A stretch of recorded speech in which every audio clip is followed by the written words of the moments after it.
எந்த அம்மாவை பத்தி 100 வயசுல பேசினாலும் ஆம்பளை பிள்ளைங்களுக்கு அழுக வரும் சார். ஏன்னா எத்தனை வயசானாலும் அவளுக்கு அந்த பையன் குழந்தைதான் சார். ஆம்பளை பிள்ளைன்னா அது என்னமோ தெரியலங்க, இந்த அம்மாக்களுக்கு மட்டும் அப்படி ஒரு விஷயம் பிடிக்குது. நீங்க நல்லா கவனிச்சு பாருங்க, பையனை எங்கேயுமே விட்டு கொடுக்க மாட்டான். பையனை எங்கேயுமே விட்டு கொடுக்க மாட்டான். என்ன உங்க பையன் ஃபெயில் ஆகல, திருத்தனவன் சரியா திருத்தல. பையன் கீழே விழுந்துட்டான், போடக்கூடாத இடத்துல கல்ல போட்டாங்க.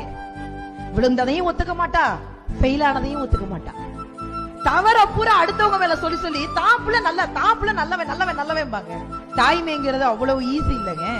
1ஆம் மாதம் உதிரம் நின்று, 2ஆம் மாதம் இதுவன அறிந்து, 3ஆம் மாதம் முகமது வெளுத்து, 4ஆம் மாதம் வாந்தி எடுத்து, 5ஆம் மாதம் மாங்காய் தின்று, 6ஆம் மாதம் சாம்பல் தின்று, 7ஆம் மாதம் இடையது மெலிந்து, 8ஆம் மாதம் நடையது தளர்ந்து, 9ஆம் மாதம் சிலர் முன் அழுது, 10ஆம் மாதம் பலர் முன் அழுது, நீ அம்மா என்று ஒரு வார்த்தை சொல்வதற்காக 1,00,000 தடவை அம்மா அம்மா அம்மா அம்மான்னு கத்துனவதா சார் நம்ம அம்மா.